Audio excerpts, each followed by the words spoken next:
कहानी की शुरुआत होती है उस दिन से जब आसमान में एक अजीब सी चीज नजर आने लगी। किसी को पता नहीं था कि ये इंसानियत के आखिरी दिनों की शुरुआत है। दुनिया के लोग इसे एक स्पेस इवेंट समझ रहे थे, लेकिन वैज्ञानिक जानते थे कि इसके पीछे एक ऐसा खतरा छुपा है जो पूरी दुनिया को मिटा कर रखने वाला था। इसी समय हम कहानी के मुख्य किरदार जॉन को देखते हैं, जो अपनी पत्नी एलिसन और बेटे नाथन के साथ एक आम सा दिन गुजार रहा होता है। उस दिन सभी घर में खुशी से बैठे थे, लेकिन उन्हें बिल्कुल भी अंदाजा नहीं होता कि कुछ ही पल बाद उनकी जिंदगी बदलने वाली है। अचानक टीवी पर एक इमरजेंसी न्यूज अलर्ट आना शुरू हो गया। न्यूज में बताया जाता है कि क्लार्क नाम का एक खतरनाक कॉमेट पृथ्वी के करीब से गुजरने वाला है। शुरू में लोग इसे एक स्पेस इवेंट समझने लगे, लेकिन वैज्ञानिक जानते थे कि इसके पीछे एक ऐसा खतरा छुपा है जो पूरी दुनिया को मिटाकर रखने वाला था, क्योंकि ये कोई आम कॉमेट नहीं था। इसका एक बड़ा टुकड़ा सीधा पृथ्वी से टकराने वाला था और इस टकराव के बाद होने वाली तबाही का अंदाजा लगाना नामुमकिन था। टीवी पर बार बार न्यूज सुनकर जॉन जैसे ही घर से बाहर निकला, सब परिंदे तेजी से एक ही दिशा में भागने लगे, मानो कोई बहुत ही बड़ी मुसीबत आने वाली हो। तभी अचानक एक खतरनाक हवा का तेज झोंका उसे उड़ाकर घर से दूर ले गया। वो झोंका इतना तेज था कि घर के शीशे तक टूट जाते हैं। अंदर मौजूद सभी लोग घबरा जाते हैं, क्योंकि अब उन्हें एहसास हो गया कि ये सिर्फ एक आम घटना नहीं बल्कि किसी बड़ी तबाही की शुरुआत है। इसी बीच जॉन के फोन पर एक मैसेज अलर्ट आया, जिसमें बताया गया कि उसके परिवार को एक स्पेशल शेल्टर के लिए चुना गया है, जहाँ कुछ चुनिंदा लोगों को सुरक्षा दी जाएगी। लेकिन जब ये बात घर में मौजूद पड़ोसियों को पता चली तो उन्हें ये फैसला बिल्कुल पसंद नहीं आया। उन्होंने गुस्से में यही कहा कि अगर दुनिया खतरे में है तो सिर्फ कुछ लोगों को नहीं बल्कि सबको बचने का मौका मिलना चाहिए। जॉन के लिए ये फैसला लेना बिल्कुल आसान नहीं था। वो चाहता तो अपने पड़ोसियों की मदद कर सकता था, लेकिन हालात ऐसे थे कि उसे अपने परिवार को बचाने के लिए वहाँ से निकलना ही पड़ा। जाते जाते उन्होंने रास्ते पर हर तरफ गाड़ियों का जाम लगा हुआ देखा। मतलब साफ था कि मुसीबत बहुत करीब आ चुकी है। जॉन जल्दी से किसी तरह करके अपनी पत्नी और बेटे के साथ एयरपोर्ट पहुंचता है, जहां चारों तरफ सिक्योरिटी फैली हुई थी। हर तरफ आर्मी के जवान तैनात थे, हर तरफ अफरा तफरी का माहौल था। मुसीबत से बचने के लिए हर कोई शेल्टर की तरफ जाना चाहता था, मगर अंदर सिर्फ उन्हीं लोगों को जाने दिया जा रहा था जिन्हें शेल्टर के लिए चुना गया था। जॉन किसी तरह अपने परिवार के साथ अंदर पहुंच गया, लेकिन मुश्किल अभी खत्म नहीं हुई। उन्होंने जैसे ही अपना बैग खोला तो उसके अंदर नाथन की इंसुलिन की दवा गायब थी, जो गाड़ी के अंदर ही रह गई थी। दरअसल नाथन एक डायबिटिक पेशेंट था और उसके लिए इंसुलिन बहुत जरूरी थी। उसने अपनी पत्नी से कहा कि वो नाथन के साथ प्लेन में चली जाए और वो खुद जल्दी से दवा लेकर वापस आ जाएगा, लेकिन जॉन की पत्नी उसके बिना प्लेन में बैठने से मना कर देती है। उसने एक आर्मी ऑफिसर को बताया कि उसका पति उसके बेटे की दवा लेने गया है और वो दोनों उसका इंतजार करना चाहते हैं, लेकिन यहीं उससे एक बड़ी गलती हो जाती है। आर्मी के नियमों के मुताबिक किसी भी पेशेंट को शेल्टर के अंदर ले जाने की इजाजत नहीं थी। इसी वजह से आर्मी वाले जॉन की पत्नी और नाथन को अपने साथ वहां से कंट्रोल रूम में ले आए, जहां कंट्रोल रूम की इंचार्ज एक औरत मौजूद थी। उसने उन्हें प्लेन के अंदर बैठने से साफ मना कर दिया और कहा कि अब आप शेल्टर की तरफ नहीं जा सकते। कुछ देर बाद जॉन दवा लेकर वापस एयरपोर्ट पहुंच गया, मगर अब न उसे अपनी पत्नी दिखाई दी और न ही नाथन। घबराकर वो प्लेन के अंदर घुस गया और हर तरफ अंधों की तरह उन्हें ढूंढने लगा, मगर बदकिस्मती से वो दोनों उसे कहीं भी नहीं मिले। इसी बीच एक आर्मी ऑफिसर की नजर जॉन के हाथ में मौजूद इंसुलिन पर पड़ी। उस ऑफिसर ने उस दवा के बारे में पूछा तो आगे से जॉन ने बताया कि ये उसके बेटे के लिए है। उसे इन लोगों ने नहीं आने दिया,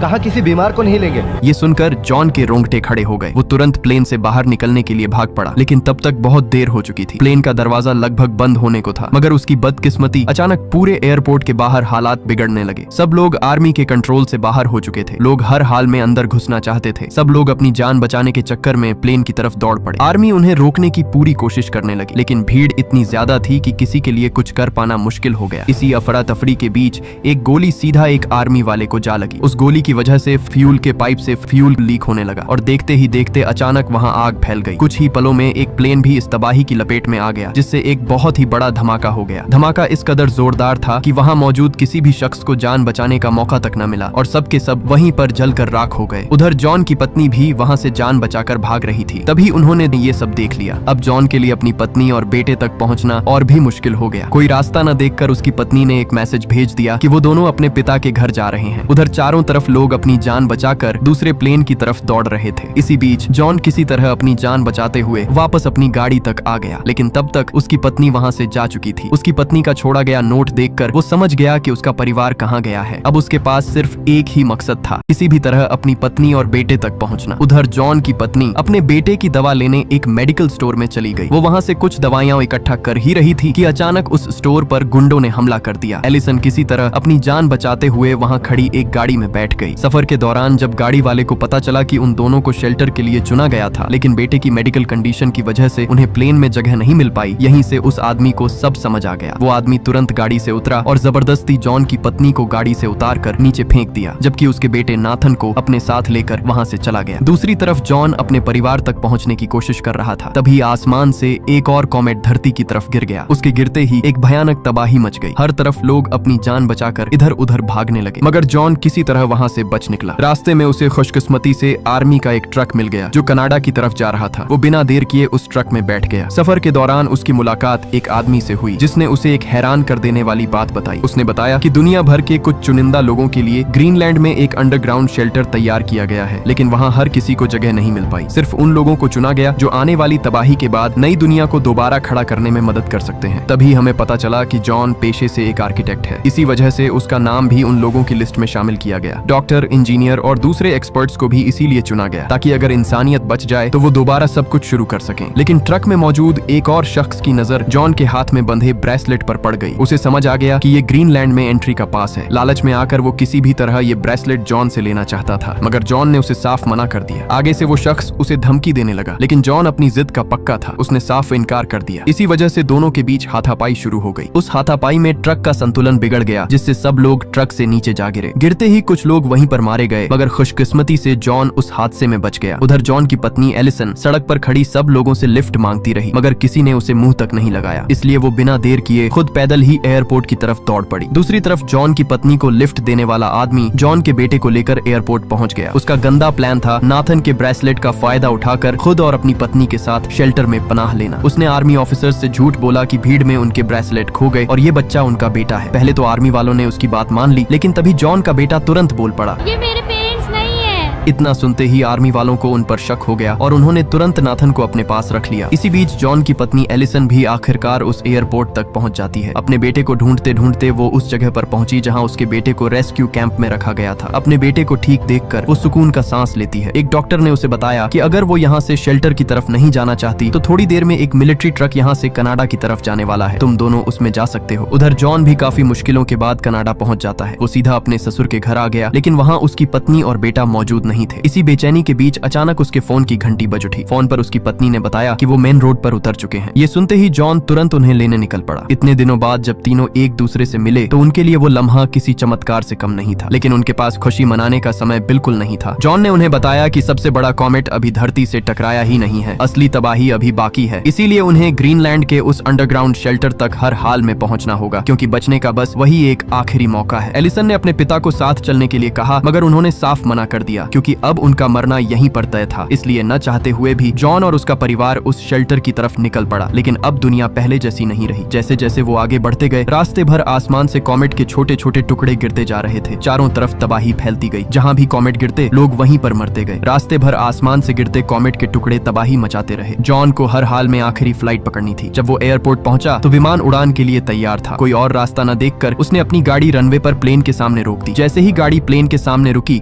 खुशकिस्मती से प्लेन रुक गया। पायलट गुस्से में बाहर आया। जॉन ने उसे बताया कि उसका परिवार भी ग्रीनलैंड शेल्टर के लिए चुना गया है, मगर पायलट ने उसे मना कर दिया क्योंकि प्लेन में जगह लगभग खत्म हो चुकी थी। लेकिन जॉन किसी भी सूरत प्लेन में चढ़ना चाहता था। उसने उन्हें धमकी दी कि अगर वो उन्हें साथ न लेकर गए तो वो गाड़ी कभी रनवे से नहीं हटाएगा। पायलट को मजबूरी में जॉन और उसके परिवार को प्लेन के अंदर बैठाना पड़ा। सब आगे बढ़ ही रहे थे कि तभी वही सबसे बड़ा कॉमेट धरती से टकरा गया। धमाके के झटके इतने खतरनाक थे कि प्लेन भी बुरी तरह हिल उठा। प्लेन पायलट से पूरी तरह बेकाबू हो गया और अचानक एक पहाड़ी से टकराकर वहीं पर तबाह हो गया। कुछ लोग घायल जरूर हुए, लेकिन खुशकिस्मती से सब लोग जिंदा बच गए। प्लेन से निकलते ही उन्हें दूर आर्मी के बंकर दिखाई दी। आर्मी ने जैसे ही उन्हें देखा, वो उन्हें ग्रीनलैंड के अंडरग्राउंड बंकरों के पास ले आए। तभी उसी बड़े कॉमेट के टुकड़े धरती पर गिरने लगे। उन्हें देखते ही जॉन के रोंगटे खड़े हो गए। सब लोग जल्दी से बंकरों में घुसने लगे। इमरजेंसी अलार्म तेजी से पूरे बंकर में गूंज उठा। मतलब साफ था कि कॉमेट धरती के बहुत करीब आ चुका है। बंकरों के दरवाजे बंद होते ही अंदर मौजूद लोगों का बाहर की दुनिया से संपर्क पूरी तरह टूट गया। जमीन के ऊपर क्या तबाही चल रही थी किसी को कुछ नहीं पता। और फिर कहानी पूरे 1 साल आगे चली जाती है। कुछ समय बाद धरती फिर से धीरे धीरे बेहतर होने लगी। जब बंकर का दरवाजा खोला गया तो बाहर सिर्फ तबाही के खौफनाक दृश्य थे। बड़े बड़े शहर खंडहर में बदल चुके थे। सालों तक लोग उस बंकर में कैद रहे, मगर वो ज्यादा देर तक वहाँ नहीं रह सकते थे, क्योंकि अब उनके पास धीरे धीरे बचा कुचा खाना पानी खत्म होने लगा। वहीं अब जॉन का बेटा नाथन भी काफी बड़ा हो चुका था। एक दिन जॉन सूट पहनकर सामान ढूंढते हुए एक सुनसान जहाज के करीब पहुंच गया। वहाँ उसे चारों तरफ मरे हुए लोगों के ढेर दिखाई दिए। इससे पहले कि वो वहाँ कुछ और ढूंढ पाता, तभी रेडियो पर उसे एक बहुत ही खतरनाक तूफान की चेतावनी दी जाने लगी। वो तूफान उसकी तरफ तेजी से बढ़ रहा था। जॉन किसी तरह अपनी जान बचाते हुए तुरंत बंकर की तरफ दौड़ पड़ा। तूफान भी उसके बहुत करीब आ चुका था, मगर खुशकिस्मती से भागते भागते वो समय पर बंकर के अंदर पहुंच गया। कुछ समय बाद बंकर में दुनिया को एक बार फिर से खड़ा करने के लिए मीटिंग चल रही थी। तभी अचानक एक जोरदार भूकंप आ टपका। भूकंप इतना खतरनाक था कि पूरा बंकर जोरदार झटकों से हिल उठा। लोग अपनी जान बचाने के लिए इधर उधर भागने लगे, लेकिन किसी को भी भागने का मौका तक नहीं मिला। कुछ लोग वहीं पर मौत के घाट उतर गए। इस हड़बड़ी में जॉन अपनी पत्नी और बेटे को बचाते हुए वहां से बाहर भागने लगा। उसने जल्दी से बंकर का दरवाजा खोला और मौके पर ही वहां से निकल गया। जैसे ही सब लोग बाहर आए, वो बंकर अंदर से पूरी तरह तबाह हो गया। बाहर निकलते ही हर तरफ अफरा तफरी मच गई। कुछ लोगों के पास ऑक्सीजन मास्क थे, जबकि कई लोग बिना मास्क के ही अपनी जान बचाने के लिए समुद्र की तरफ भाग पड़े। सब लोग समुद्र में खड़ी कश्तियों की तरफ दौड़ने लगे, क्योंकि अब वही उनके पास बचने का आखिरी मौका था। जॉन भी अपने परिवार को लेकर सीधा समुद्र में कूद पड़ा। जॉन जैसे ही समुद्र में कूदा, कुछ लोगों ने उसका मास्क छीन लिया, मगर किसी तरह वो अपने परिवार के साथ एक कश्ती के अंदर घुस गया। मौके पर उन्होंने दरवाजा तुरंत बंद कर दिया। खुशकिस्मती से उनकी कश्ती समुद्र में उतर गई। जैसे ही वो आगे बढ़ने लगे, अचानक एक बेहद खतरनाक तूफान की ऊंची लहरों ने किनारे पर मौजूद लोगों को अपनी लपेट में ले लिया। उनकी कश्ती बड़ी मुश्किल से इस तबाही से बच निकल पाई। 2 दिन तक समुद्र में भटकने के बाद अब उनकी कश्ती का इंजन भी धीरे धीरे जवाब देने लगा था। लेकिन राहत की बात ये थी कि वो अब भी आगे बढ़ने के काबिल थी, क्योंकि इन कश्तियों को बनाया ही इस तरह गया था कि समुद्र की खतरनाक लहरें भी इनका कुछ नहीं बिगाड़ सके। रात को जॉन का बेटा नाथन आसमान में अब भी कई कॉमेट्स देख रहा था, जो धरती की तरफ बढ़ रहे थे। इससे साफ था कि धरती का खतरा अभी पूरी तरह खत्म नहीं हुआ। आखिरकार कई दिनों के सफर के बाद वो समुद्र के किनारे पहुंच गए। किनारे पर पहुंचकर पहले तो सबको लगा कि पूरा लंदन बच गया होगा, लेकिन ध्यान से देखने पर सबके रोंगटे खड़े हो गए, क्योंकि पूरा का पूरा वो शहर पानी में डूब चुका था। अब वो समुद्र में नहीं, बल्कि पूरे लंदन के ऊपर तैर रहे थे। खाने की तलाश में थोड़ा आगे बढ़ने पर उन्हें और भी बहुत सारे लोग मिल गए। इससे सबको अंदाजा हो गया कि आसपास और भी कई बंकर जरूर मौजूद हैं। कुछ ही देर बाद वो उस बंकर के करीब पहुंच जाते हैं। जॉन की पत्नी ने तुरंत अपना ग्रीनलैंड पास दिखाकर अंदर जाने की कोशिश की, लेकिन जॉन और उसके बेटे का पास गुम हो चुका था। इस वजह से उन्हें अंदर जाने से रोक दिया गया। सब लोग चिल्लाने लगे, मगर वहां मौजूद किसी के पास भी अपना पास नहीं था, इसीलिए किसी को भी अंदर नहीं जाने दिया गया। इसी भीड़ में जॉन का दोस्त, जो डॉक्टर था, उसने भी अंदर जाने की कोशिश की, लेकिन सबूत न होने की वजह से एक आर्मी वाले ने उसे वहीं पर गोली मार दी और वो बेचारा वहीं ढेर हो गया। इससे पहले कि सब बंकर के अंदर जा पाते, अचानक वहां एक और बेहद खतरनाक तूफान आ गया। अपने सामने कोई और मौका न देखकर जॉन तुरंत वहां से भाग निकला। खुशकिस्मती से एक आदमी ने उन्हें लिफ्ट दे दी, लेकिन मुश्किलें यहीं खत्म नहीं हुई। अचानक रास्ते में आसमान से कई कॉमेट्स का झुंड उनकी तरफ बढ़ने लगा। सब लोगों ने वहां पेड़ों को कसकर पकड़ लिया, मगर वो आदमी अपनी गाड़ी को बचाने के लिए उसकी तरफ दौड़ पड़ा। जैसे ही वो गाड़ी के पास पहुंचा, एक कॉमेट उसके साथ टकरा गया। उसकी गाड़ी के साथ साथ वो भी वहीं पर जलकर राख बन गया। इसके बाद जॉन अपने परिवार को साथ लेकर लंदन में अपनी आंटी के घर पहुंच गया। उनके साथ एक औरत भी थी जो डॉक्टर थी। हैरानी की बात ये थी कि जॉन की आंटी अभी भी जिंदा थी। दरअसल उनके घर के नीचे एक बंकर बना हुआ था। बंकर की वजह से वो अब तक बची हुई थी। वहाँ और भी कई लोग मौजूद थे। इतने दिनों बाद एक सुरक्षित जगह मिलने पर सबने सुकून की सांस ली। जॉन ने अपनी पत्नी को वो सच बताया जिसने उसे अंदर से पूरी तरह तोड़ दिया। उसने कहा कि उसके शरीर के अंदर रेडिएशन फैल चुका है और अब उसका बचना लगभग नामुमकिन है। इसलिए वो चाहता है कि मरने से पहले अपने परिवार को उस जगह तक पहुंचा दे जहां पहला कॉमेट गिरा था। उसका मानना था